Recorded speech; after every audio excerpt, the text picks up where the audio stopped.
Welcome to Zee Telugu news market watch. నిన్న చూసుకుంటే Nirmala Sitharaman finance minister లోక్సభలో అయితే కొత్త ఇన్కమ్ ట్యాక్స్ బిల్ని అయితే టేబుల్ చేశారు. యాక్చువల్గా 60 years నుంచి రన్ అవుతున్న ఈ ఇన్కమ్ ట్యాక్స్ని ఎందుకు చేంజ్ చేయాల్సి వచ్చింది? అసలు ఈ ఇన్కమ్ ట్యాక్స్ వల్ల సరళీకృతం చేస్తున్నామని చెప్పారు. అసలు ఏం సరళీకృతం చేశారు? ఈ కొత్త ఇన్కమ్ ట్యాక్స్ అసలు చేంజ్ చేయాల్సిన అవసరం ఏముంది? దీనివల్ల గవర్నమెంట్కి యూజా అండ్ ప్రభుత్వానికి ఉపయోగపడుతుందా? అందులో ఏమేం యాడ్ చేశారు అంటే కంప్లీట్ బిల్లును అమెండ్మెంట్స్ యాడ్ చేయకుండా కంప్లీట్ బిల్లునే చేంజ్ చేశారు. 1961 ఉన్న బిల్లునే కంప్లీట్ చేంజ్ చేశారు. అసలు అంత అవసరం ప్రజెంట్ ఉందా? మనతో మాట్లాడడానికి tax consultant specialist Gopichand Tripuraneni గారు ఉన్నారు. Hi sir. నమస్కారం సార్. సార్, ఇప్పుడు చూస్తున్నాం నిన్న నిర్మలా సీతారామన్ ఫైనాన్స్ మినిస్టర్ అయితే బిల్లును టేబులైజ్ చేశారు నిన్న లోక్సభలో. అది స్టాండింగ్ కమిటీలో స్క్రూటినీ జరిగి తర్వాత April 1 నుంచి ఇంప్లిమెంట్ చేస్తామని ఒక మాట చెప్తున్నారు. అవును సార్. యాక్చువల్గా ఇప్పుడు ప్రజెంట్ ఇండియాకి కొత్త బిల్లు ఇన్కమ్ ట్యాక్స్ బిల్ అవసరమా సార్? అయితే మొదట్లో మన ఇన్కమ్ ట్యాక్స్ మొదలు పెట్టినప్పుడు 1922 బ్రిటిష్ వాళ్ళ కాలంలో ఆదాయ పన్ను చట్టం అప్పుడు పెట్టారు సార్.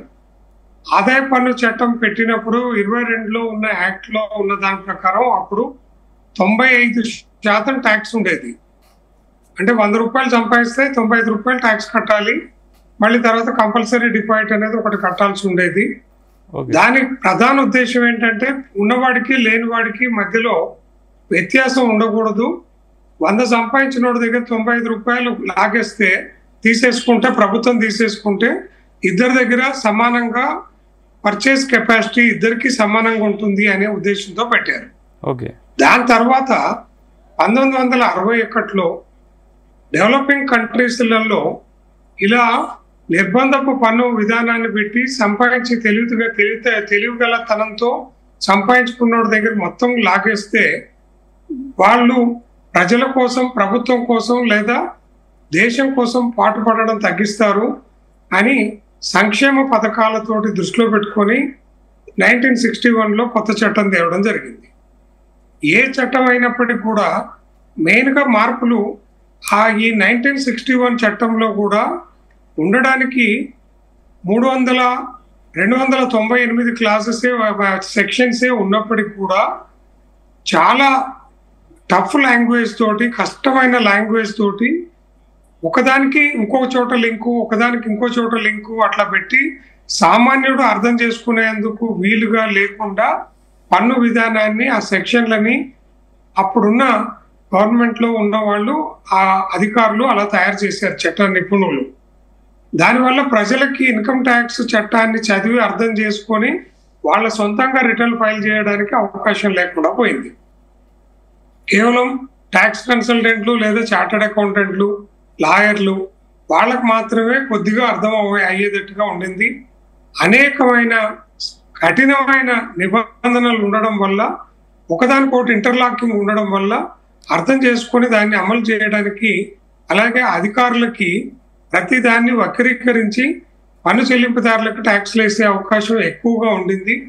దాన్ని సింప్లిఫై చేయడం కొరకు, దాంట్లో ఉన్న భాషని సింప్లిఫై చేయడం కొరకు, ఉదాహరణకి గతంలో ఫైనాన్షియల్ ఇయర్ని ప్రీవియస్ ఇయర్ అని అన్నారు.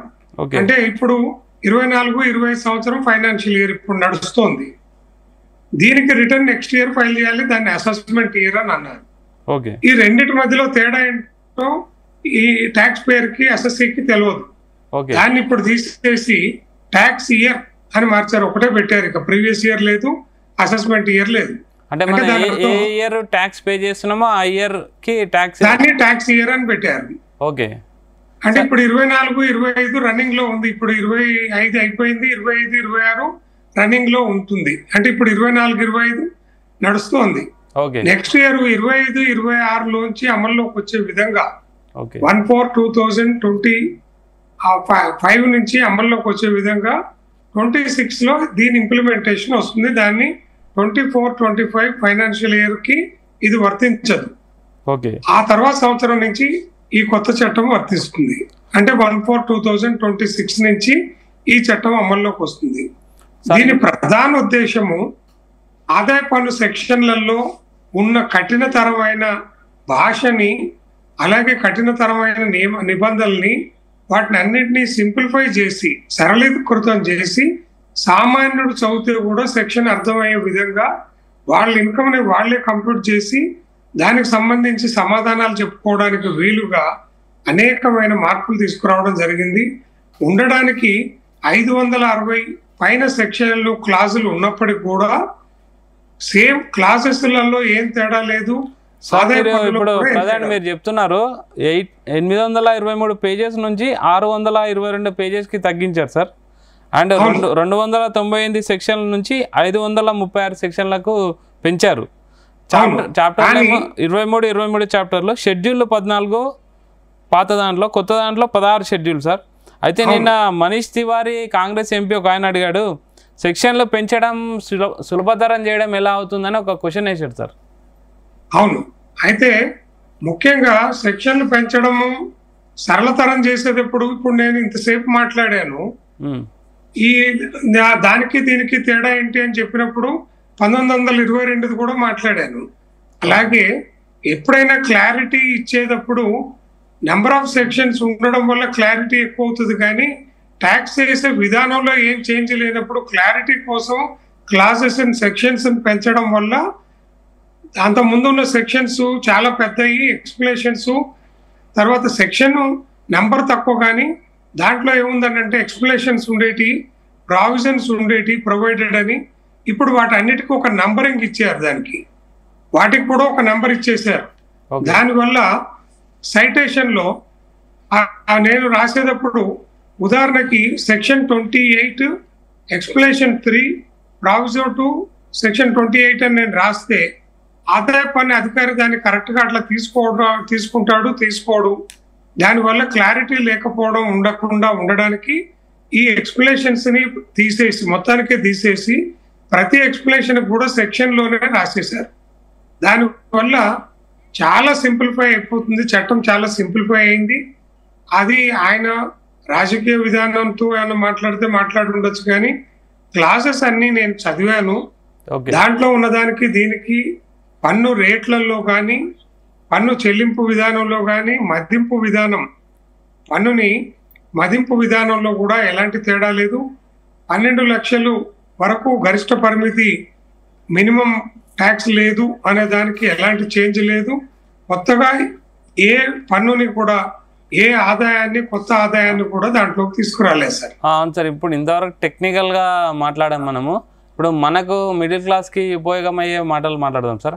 అంటే ఇప్పుడు కొత్తగా ఏమైనా ట్యాక్స్ కానీ ఇంతకుముందు ఇప్పుడే చెప్పారు, మళ్ళీ అడుగుతున్నాను, కొత్తగా ఏమైనా ట్యాక్స్, కొత్తగా ఏదైనా ఆదాయం ఇన్కమ్ ఉంటే అందులో యాడ్ చేయడం, అంటే some crypto currency digital gold కూడా ఇందులో ఇంక్లూడ్ అవుతుంది అని ఒక మాట అంటున్నారు సార్. మాట కాదు, అది నిజమే. ఓకే, అదైతే ముఖ్యంగా ఇంతకుముందు ఎన్ఆర్ఐస్కి చాలా కఠినంగా అసలు వాళ్ళకి ఎవరు ఎన్ఆర్ఐ ఎట్లా రిటర్న్ ఫైల్ చేయాలి, అతను రెసిడెంట్గా చేయాలా, ఆధార్ కార్డు బేసిస్ తోటి, పాన్ ఏమో ఇండియన్ పాన్ ఉండింది. ఆ ఇండియన్ పాన్లో కూడా తీసుకున్నప్పుడు రెసిడెంట్గా ఉన్నాడు, అమెరికా వెళ్ళాడు. వాటి విషయంలో చార్టర్డ్ అకౌంటెంట్స్ లేకపోతే నిష్ణాతులకు కూడా దాంట్లో కన్ఫ్యూజన్ ఉండేది. అందుకని వాళ్ళందరికీ ఆ డౌట్స్ క్లియర్ చేయడానికి ఎన్ఆర్ఐస్ కి పూర్తి వివరణ ఇవ్వడం జరిగింది సార్. ఓకే, ఆ తర్వాత అంటే ఇప్పుడు ప్రధాన ప్రశ్న, ఇప్పుడు మా బ్రదర్ యుఎస్ లో ఉంటాడు సార్. బ్రదర్ అక్కడ నుంచి ఇక్కడికి అమౌంట్ ట్రాన్స్ఫర్ చేస్తాడు. ఈవెన్ ఆ ట్రాన్స్ఫర్ కూడా మనం చూపించాలా సార్? అక్కర్లేదు. ఓకే, అక్కడ ఆదాయం పన్ను కట్టి వచ్చింది కాబట్టి ఇన్కమ్ ఎర్నింగ్ ఇండియాలో కాలేదు కాబట్టి బయట దేశంలో వచ్చిన ఎర్నింగ్ ఇక్కడ దాని మీద ట్యాక్స్ కట్టక్కర్లేదు. కానీ ఆ దేశంలో ఈయనకున్న బ్యాంకు స్టేట్మెంట్లలో ఉన్న వివరాలు, అలాగే అక్కడ ఆయనకున్న ఇన్వెస్ట్మెంట్స్, ఆస్తులు, వాటిని ఇక్కడ కూడా రిటర్న్ లో సమర్పించాల్సిన అవసరం ఉంది. తర్వాత మీరు ఇందాక ఒక మాట అన్నారు, మధ్యతరగతి ప్రజలకు గతంలో ఆదాయ పన్ను చెల్లించే వారికి ఏదన్నా కొత్త ఆదాయ పన్ను మీద కొత్తగా ఏమన్నా అదనపు ట్యాక్సులు కానీ అదనపు ఆదాయాలను కానీ తీసుకొచ్చి దీంట్లో పన్ను వేద్దామని ఈ చట్టం ఏమైనా తెచ్చారా అని అడిగారు. కానీ అలాంటిది ఏం లేదు సార్. ట్యాక్స్ రేట్స్ లో తేడా లేదు, మధ్యతరగతి వాళ్ళకి అసలు ఏ రకంగా కూడా ఇబ్బంది లేదు. అలాగే పారిశ్రామిక సంస్థలకు కానీ వీళ్ళకి ఎవరికి కూడా సింప్లిఫికేషన్ చేయడము సాధ్యమైన కాడికి గతంలో ఉన్న కాంప్లెక్సిటీని తగ్గించడము, దానికోసమే ఈ కొత్త చట్టాన్ని తీసుకొచ్చారు. నిజానికి 84 ఏళ్ళు, సుమారుగా 84-85 సంవత్సరాల నుంచి ఇప్పటి వరకు ఆదాయ పన్ను చట్టాన్ని మార్చలేదు.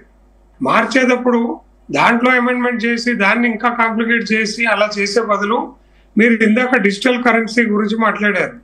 అలాగే డిజిటల్ అసెట్స్ అంటే ఇందాక మీరు చెప్పిన క్రిప్టో కరెన్సీ కానీ, షేర్స్ కానీ, సెక్యూరిటీస్ కానీ అన్నీ కూడా ఇప్పుడు డిజిటలైజేషన్ అవుతున్నాయి. అలాగే ఆస్తులు కూడా డిజిటలైజేషన్ అవుతున్నాయి. ఆ డిజిటల్ అసెట్ కానీ ఆన్లైన్ బిజినెస్లలో, అంటే ఇప్పుడు కమోడిటీస్ కానీ వాటి అన్నిటిని కూడా ఆన్లైన్ లో బిజినెస్ లో చేస్తే వాటి మీద ట్యాక్స్ లేదు అని అనుకునేవారు పాతగా. అంటే డిజిటల్ గోల్డ్ కన్నా మనం సబ్మిట్ చేయాలి. డిజిటల్ లో ఉన్న, వర్చువల్ గా ఉన్న, రియల్ గా ఉన్న అన్ని ఆదాయాలను, అన్ని ఆస్తులను దృష్టిలో పెట్టుకొని దాని మొత్తాన్ని కూడా దృష్టిలో పెట్టుకొని ట్యాక్స్ చెల్లించేటట్టుగా అవసరమైన సవరణలన్నీ వాటిని అన్నిటిని ఇంక్లూడ్ చేయడానికి సవరణలు ముఖ్యంగా ఇలా కొత్త చట్టం తీసుకొచ్చారు. సార్ క్రిప్టో కరెన్సీకి సంబంధించిన సార్ క్రిప్టో కరెన్సీలో మీకు తెలుసు ఇప్పుడు బిట్ కాయిన్ అలాంటి సంస్థలు చాలా ఉన్నాయి. నేను గతంలో ఒక బిట్ కాయిన్ ని ₹1,00,000 కొంటే ఇప్పుడు ₹1,70,000 అమ్మితే ఆ 70,000 మీద నేను ట్యాక్స్ కట్టను అని అంటే దేశంలో నల్లధనం పెరిగిపోయే ప్రమాదం ఉంది. డబ్బంతా బిట్ కాయిన్ లో వేరే దేశాలకు వెళ్ళిపోయే ప్రమాదం ఉంది.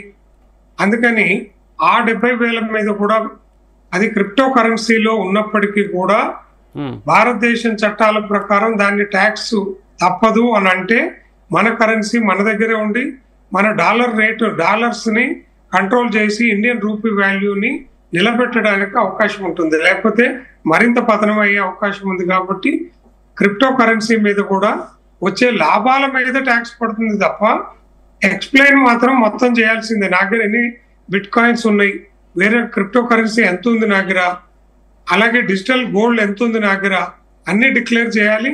సోర్స్ కూడా డిక్లేర్ చేయాల్సి ఉంటుంది సార్. ఇంకోటి ఇప్పుడు కొత్త ట్యాక్స్ బిల్లో మహిళలకు, లేడీస్కి కానీ, సీనియర్ సిటిజన్స్ కానీ ఏమన్నా కొత్త అవకాశాలు అంటే సరళీకృతం అంటున్నారు కదా, వాళ్ళకి ఏమన్నా కొత్తగా ట్యాక్స్లో ఏమన్నా వెసులుబాటు ఏమన్నా ఉందా సార్? అంటే మహిళలకి కానీ వేరే ఏం చేయలేదు. సీనియర్ సిటిజన్లకి మొన్న ఫైనాన్స్ బిల్లులో ప్రవేశపెట్టిన దాని ప్రకారము సీనియర్ సిటిజన్స్ కి ట్యాక్స్ విధానంలో చాలా సరళీకృతం చేశారు. బ్యాంకులలో ఉన్న డిపాజిట్ల మీద 50,000 ఇంట్రెస్ట్ కనుక వస్తే డిపాజిట్ మీద ఇప్పుడు దాన్ని ₹1,00,000 చేశారు. రేట్ ఆఫ్ ట్యాక్స్ ఇన్కమ్ విషయంలో కూడా మొన్న ఫైనాన్స్ బిల్లులో పెట్టిన దాని ప్రకారం అవే ఐటమ్స్ దీంట్లో కూడా పొందుపరిచారు. మహిళలకు కానీ, ముఖ్యంగా యువతకి మొన్నటి ఫైనాన్స్ బిల్లులో కానీ ఇప్పుడు ఉన్న చట్టంలో కానీ వాళ్ళు స్టార్టప్స్ ఏదైనా పెట్టుకుంటే అది కంపెనీ రూపకంగా కనుక కంపెనీ లాగా ఎల్ఎల్పి లాగానో ప్రైవేట్ లిమిటెడ్ కంపెనీ లాగానో కనుక పెట్టుకుంటే వాళ్ళకి 5 సంవత్సరాల వరకు వాళ్ళ టర్నోవర్ 100 కోట్లు దాటినా కూడా 5 సంవత్సరాల వరకు వాళ్ళు ఎగ్జంప్షన్ మొత్తం ట్యాక్స్ నుంచి మినహాయింపు పొందే అవకాశం ఉంది.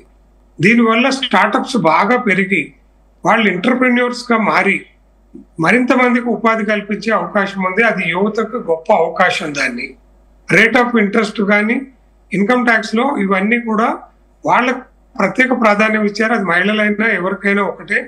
ఇది కాక science and research, scientific research విషయానికి గతంలో ఉన్న చట్టంలో కంటే కూడా ఇప్పుడు చాలా ఎక్కువ ప్రోత్సాహకాలని అంటే ఇన్సెంటివ్స్ ని ఇవ్వడం జరిగింది సార్. అంటే ట్యాక్స్ లోంచి మినహాయింపులు ఇవ్వడం జరిగింది. వేరే డిడక్షన్స్ లో ఎలాంటి మార్పులు చేయలేదు సార్. రేట్ ఆఫ్ ట్యాక్స్ లో కూడా ఎలాంటి మార్పులు లేవు సార్. రేట్ ఆఫ్ ట్యాక్స్ లో కూడా ఎలాంటి మార్పులు లేవు. ముఖ్యంగా ఆదాయ వర్గాలలో ఉద్యోగ వేతన జీవులు ఉంటారు. ఆ వేతన జీవులకి కొత్త చట్టంలో స్టాండర్డ్ డిడక్షన్ అంటే ప్రామాణిక తగ్గింపు అదే 75,000 పెట్టడం జరిగింది. అలాగే వాళ్ళు ఓల్డ్ స్కీమ్ లో ఉండదలుచుకుంటే ఓల్డ్ స్కీమ్ లో ఉండొచ్చు. న్యూ స్కీమ్ లోకి కనుక వస్తే ఈ 12 లక్షల రేట్ ఆఫ్ ట్యాక్స్ తర్వాత దాంట్లోంచి రిబేటు వాళ్ళకి అన్ని కూడా సేమే ఉన్నాయి. డిడక్షన్స్ అన్ని కూడా సెక్షన్ నంబర్ మారింది తప్ప ఫిగర్స్ మాత్రం ఏ మాత్రం మార్పులు చేయలేదు. రేట్స్ కూడా ఏమాత్రం చేయలేదు. ఇన్కమ్ ఫ్రమ్ హౌస్ ప్రాపర్టీ విషయంలో కానీ, అంటే ఆదాయము ఇంటి ద్వారా ఆదాయం, అలాగే సొంత ఇల్లు కనుక ఉండి బ్యాంకు మీద వడ్డీ కడితే రుణం మీద, దాంట్లో ఎలాంటి మార్పు లేదు. అలాగే టీడీఎస్ రూల్స్లలో ఎలాంటి టీడీఎస్ డిడక్ట్ చేయాల్సిన దాంట్లో కూడా ఎలాంటి చేంజెస్ లేవు. చాలా సరళీకృతంగా సింప్లిఫైడ్ రిటర్న్ ఫైల్ చేయడానికి రిటర్న్స్ కూడా సింప్లిఫై చేశారు. ఎవరైనా కానీ ఇండివిజువల్సే స్వయంగా రిటర్న్ ఫైల్ చేయగలుగుతారు ఇప్పుడున్న సిస్టంలో, కొత్త దాంట్లో. సార్ ఫైనల్గా చెప్పండి, ప్రజెంట్ కొత్త బిల్లు వల్ల ఉపయోగమా, అంటే గన్షాట్లో ఉపయోగమా జనాలకు, లేకపోతే ఏదో మోడీ ఒక మార్కుని చూపించుకోవడానికి కంప్లీట్ అమెండ్మెంట్ కాకుండా కంప్లీట్ బిల్లునే రీప్లేస్ చేశారా? ఎలా చూడాలి? నిజానికి సామాన్యుడి దృష్టిలో, ఆదాయ పన్ను చెల్లింపుదారు దృష్టిలో చూస్తే ఇది గొప్ప చేంజ్ తీసుకొచ్చారు.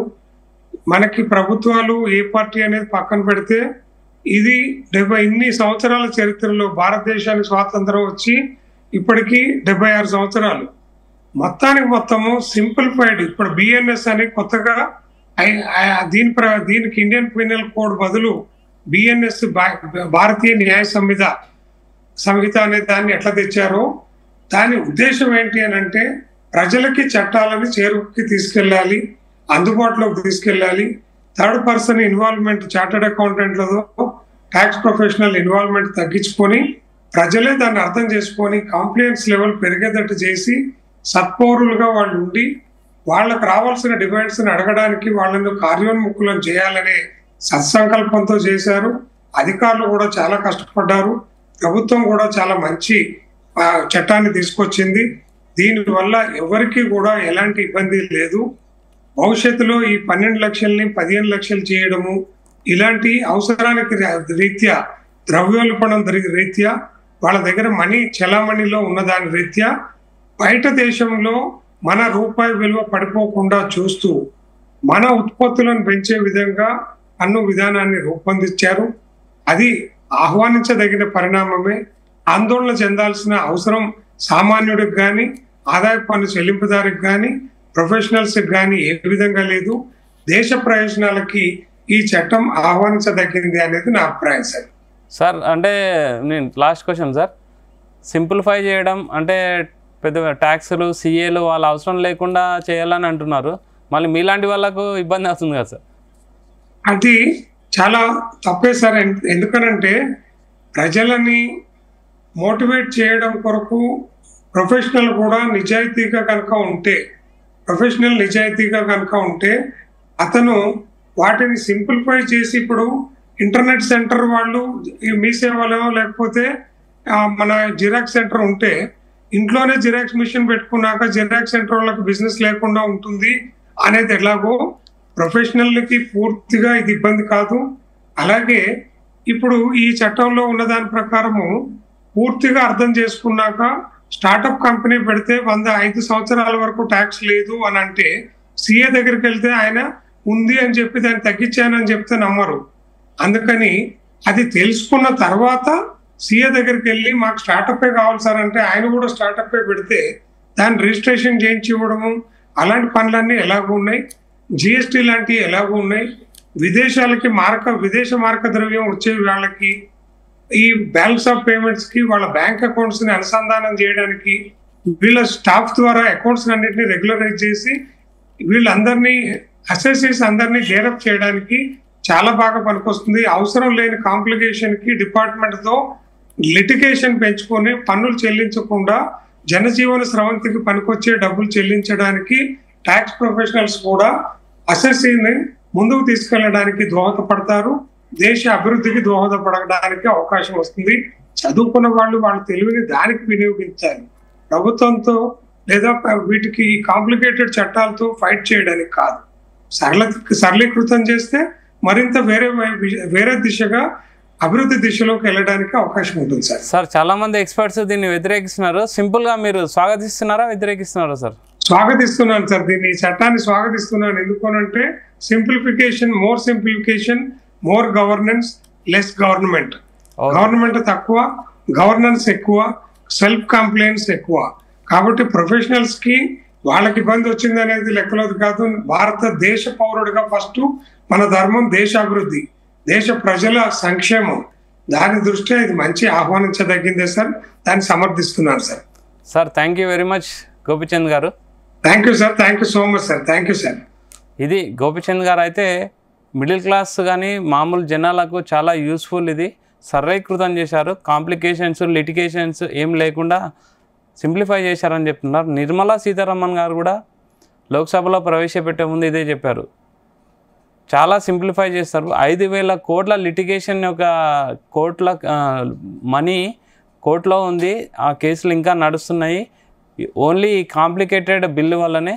కాబట్టి దీన్ని సింప్లిఫై చేస్తే జనాలకు చాలా యూస్ఫుల్ అవుతుందని బిల్ సబ్మిట్ చేసే ముందు చెప్పారు. Keep watching Zee Telugu news.